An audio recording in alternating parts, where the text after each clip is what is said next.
घरेलू हिंसा, शादी या सज़ा। रात के 9 बज रहे थे। सास और नंद अंतरा को देख रही थी और अंतरा उनकी आंखों में देखकर डर से थर-थर काँप रही थी। उसकी सास चिल्लाकर बोली, तुम्हारी हिम्मत कैसे हुई मेरे ही घर में ऐसा कुछ करने की? 4 दिन भी नहीं हुए मेरे घर में आकर तुम खुद को मालकिन समझने लगी क्या? आने दो मेरे बेटे को, तुम्हारे हाथ पैर तोड़ने के लिए नहीं कहा तो मेरा नाम भी सुजाता नहीं। अंतरा की सास जितनी निर्दयी थी उतनी ही निर्दयी अपने बेटे को भी कर दिया था। हर एक नई दुल्हन अपने पति के घर आने की राह देखती हैं, पर अंतरा वह तो अपने पति की राह भी कभी नहीं देखती थी, क्योंकि वह अपने पति से बहुत डरती थी। मन ही मन में भगवान का जाप कर रही थी कि उसका पति आज घर आए ही ना, पर जब तक उसका पति घर ना आए तब तक उसे उसकी सास खाना खाने नहीं देगी। इतनी निर्दयी कि उसने रसोई घर में ताला लगा रखा था। ऐसा क्या हुआ था कि सुजाता अंतरा को ऐसे दुख दे रही थी, और अंतरा के पति यानी कि अजय का ऐसा स्वभाव क्यों था कि नई दुल्हन भी उसकी राह नहीं देख रही थी। अंतरा की शादी अजय से 5 महीने पहले हुई थी। अंतरा के माँ बाप नहीं थे। 12वीं की पढ़ाई होते ही उसके चाचा चाची ने उसकी शादी करा दी। अंतरा की जिम्मेदारी से उसके चाचा चाची मुक्त हो गए। उसकी चाची ने शादी के बाद मायके में त्यौहार मनाने के लिए उसे बुलाया भी नहीं। उसकी शादी करके जिम्मेदारी से मुक्त हो गए बस। अंतरा के ससुराल में उसकी सास सुजाता, पति अजय और नंद महिमा, जिसकी शादी पक्की करके सगाई कर दी थी। छोटा सा परिवार था। सुखी और शांतिपूर्ण गृहस्थी के सपने लेकर अंतरा इस घर में आई थी, पर सपना तो सपना ही होता है। हर समय सपना सच होना मुमकिन नहीं। उसका भी सुखी गृहस्थी का सपना तो सपना ही रह गया। अंतरा की उम्र 18 की हो गई थी और अजय 30 का था। दोनों के बीच में 12 साल का अंतर था। सास सुजाता ने अंतरा के लिए 10 नियम बनाए थे। सुबह 4 बजे उठकर पूरे घर की साफ सफाई करना, बाद में नहाकर भगवान की पूजा करने के बाद में रसोई में जाना, हमेशा सर पर पल्लू रखना, सबसे पहले खाना ना खाना, मतलब सबके खाना खाने के बाद ही अंतरा खाना खा सकती थी। और ऐसे कितने नियम कायदे सुजाता ने अंतरा के लिए बनाए थे। अंतरा को इन नियमों का पालन करना ही पड़ता था, पर अभी उम्र ही क्या थी उसकी। उस वक्त उसके हाथ से अगर भूल भी हो जाती तो उसका पति या उसकी सास या फिर उसकी नंद उसे सज़ा देते ही देते थे। उसे मारने में भी कोई कमी नहीं रखते थे।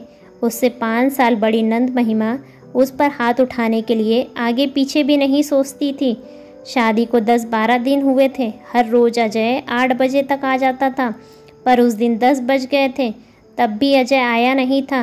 अंतरा को बहुत ज़ोर की भूख लगी थी। उसने खुद के लिए थाली बनाई और रसोई घर में खाने के लिए बैठी। जैसे ही पहला निवाला मुंह में डाला तभी उसकी सास ने देख लिया। उस पर उसकी सास बहुत चिल्लाई। वो अंतरा से सहन नहीं हुआ। तभी अंतरा बोली, वह अभी तक नहीं आए, मुझे बहुत भूख लगी थी इसलिए खाने के लिए बैठी। सास कुछ बोलने वाली थी तभी महिमा आगे आई और अंतरा को चाटा मार दिया। तुम्हारी हिम्मत कैसे हुई मेरे माँ के सामने बोलने की? तुम्हारे घर में तुम्हें खाना नहीं मिलता था क्या? मेरा भाई तुम्हारा पति है, उसकी राह नहीं देख सकती क्या? अरे औरतें अपने पति के लिए क्या क्या नहीं करती हैं। उतने में सास बोली, रहने दे महिमा, क्यों इसको संस्कार सिखा रही है? माँ बाप तो रहे नहीं और चाचा चाची ने ऐसी लड़की हमारे पल्ले बांध दी।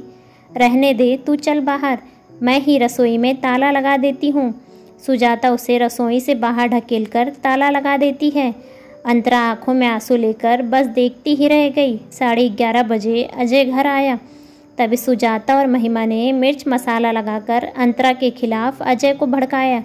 वह तो माँ का भक्त, इतना ही सुनकर उसने गुस्से में आकर अंतरा को थप्पड़ मारा। उसे उस दिन खाना भी मिला नहीं। अभी आज की ही बात ले लो। अंतरा रसोई घर में खाना बनाकर सुजाता और महिमा को खाना दे रही थी। दोनों हॉल में टीवी देखते देखते खाना खा रही थी और इधर अंतरा गर्मा गर्म रोटी परोस रही थी। आज सुबह अंतरा को सिर्फ एक ही रोटी उसके सास ने खाने को दी थी। अंतरा को बहुत ज़ोर से भूख लग रही थी, पर अजय तो 10 बजे के पहले आने वाला नहीं था और अंतरा को भूख सहन नहीं हो रही थी। सास और महिमा के रसोई घर में ताला लगाने से पहले अंतरा ने जल्दी से रोटी अपने पल्लू में बांध कर रख ली। माँ बेटी का खाना होने के बाद उन्होंने अंतरा को बाहर निकालकर रसोई घर में ताला लगा दिया और दोनों अपने रूम में आराम करने के लिए चली गई। उसने पल्लू में बंधी हुई रोटी निकाली और रोटी वैसे ही बिना सब्जी के खाने लगी। रोटी खाते खाते उसकी आंखों से आंसू बह रहे थे। उसका स्वाभिमान इस बात के लिए रजामंदी नहीं दे रहा था, लेकिन क्या करे। ठीक उसी समय सुजाता कोई काम के लिए उधर आई।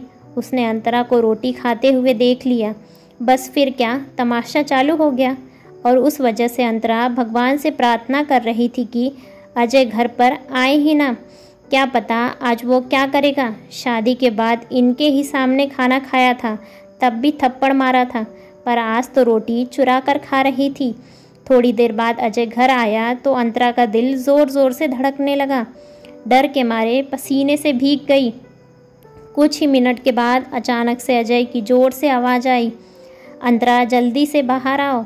अंतरा डर कर थर थर काँपते हुए बाहर आई। देखा तो सास अभी भी शेर की तरह उसकी तरफ देखकर गुर्रा रही थी। महिमा भी मन ही मन में मुस्कुरा रही थी और अजय की आंखें गुस्से से लाल थीं। जैसे ही अंतरा अजय के सामने आई, उसने उसके बालों को पकड़कर जोर से ढकेल दिया। आह! अंतरा बहुत ज़ोर से चिल्लाई, तेरी इतनी हिम्मत हुई कि तू अपने ही घर में चोरी करती है। रुक, तुझे मैं अभी दिखाता हूँ। बोलते बोलते अजय ने अपने कमर का बेल्ट निकाला और अंतरा को मारने लगा। अंतरा ज़ोर ज़ोर से रोते हुए, दर्द से चिल्लाते हुए उससे माफ़ी मांग रही थी, पर उसके पति और घर में रहने वाली 2 औरतों को उस पर दया नहीं आई। अंतरा को सहन नहीं हो रहा था। तभी उसने अजय को धक्का दिया और घर के बाहर भागने लगी। तभी अरे पकड़ो उसे, बाहर कहाँ चली? सुजाता अजय को बोली। तभी अजय बोला, जाने दो माँ, भाग कर कहाँ जाएगी? कहाँ उसे पालने के लिए उसके मायके वाले हैं जो उसे संभाल लेंगे। आएगी वापस घूम के यहीं, पर जाने दो उसे। पहले मुझे खाना परोसो, मुझे बहुत भूख लगी है। अजय के बोलने पर सुजाता ने अजय को खाना दिया और सभी खाना खाने के लिए बैठे, पर अंतरा की याद किसी को भी नहीं आई। थोड़ी देर बाद अंतरा घर में आई। उसे देखकर तीनों राक्षस जैसे हंसते हंसते उसके सामने खड़े हुए। आ गई क्या वापस महारानी? क्या हुआ, मायके वालों ने घर में नहीं लिया? सुजाता ने उसे टोंट मारा। तभी अजय बोला, जब तक तुम मेरे पैरों पर अपनी नाक नहीं रगड़ती तब तक मैं तुम्हें घर के अंदर नहीं आने दूंगा। मुझे धक्का देकर चली गई थी ना। हाँ भैया, इतने जल्दी माफ़ मत करना। अगर इसे माफ़ किया तो कल यह सिर पर चढ़कर नाचने लगेगी। ऐसी लड़की का क्या भरोसा? अरे भरोसा तो अब हमें तुम पर भी नहीं रहा, जो अपनी भाभी का सम्मान नहीं कर सकती। वह लड़की हमारे घर का क्या मान बढ़ाएगी? अचानक अंतरा की पीठ के पीछे से महिमा के होने वाले ससुर की आवाज़ आई और वह अंदर आ गए। उन्हें देखते ही तीनों के चेहरे का रंग ही उड़ गया। अरे समधी जी, आप कब आए? सुजाता साड़ी ठीक करके माथे पर पल्लू लेकर बोलने लगी। उसी वक्त आया जिस वक्त आपकी बहू रास्ते में डरकर इधर से उधर भाग रही थी। अच्छा हुआ अभी से तुम्हारा असली चेहरा हमें दिख गया। हमारे घर की बर्बादी हो गई होती अगर ऐसी बहू हमारे घर आई होती तो।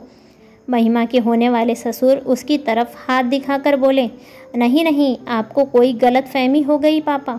आप अंदर तो आइए, मैं आपको सब समझाती हूँ। महिमा ऐसी बोली तो उसके ससुर बोले, कौन से पापा? किसके पापा? माफ़ करो हमें। अब आपके साथ कोई भी रिश्ता नहीं करना और आपको जो समझाना है वो बाहर खड़े पुलिस को समझाना। अचानक पीठ के पीछे से पुलिस अंदर आई।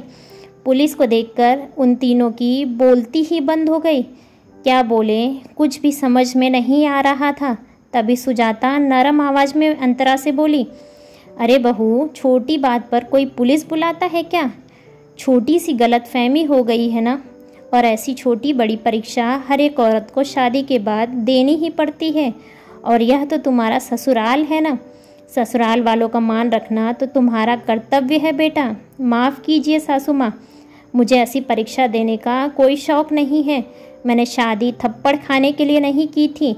और यह कैसा ससुराल जहाँ मुझे रोटी भी चुरा कर खानी पड़ती है। आपने मुझे कमज़ोर समझा था क्या? मेरा मायका नहीं है, पर मैं कमज़ोर नहीं हूँ। यही संस्कार अपने बच्चों को जेल में देना। अंत में पुलिस ने उन तीनों को पकड़कर जेल में डाल दिया। महिमा के ससुराल वालों ने शादी तोड़ दी और अंतरा को एक स्वयंसेवक संस्था ने आगे जाने का मार्ग दिखाया। अंतरा संस्था के साथ काम करके घर में होने वाली घरेलू हिंसा के बारे में लोगों को जागरूक करने लगी। उसने अभी सही मायने में ज़िंदगी की नई शुरुआत की थी। आपको कैसा लगा ये वीडियो हमें कमेंट्स करके ज़रूर बताइएगा और वीडियो को लाइक और चैनल को सब्सक्राइब करना ना भूलें। धन्यवाद।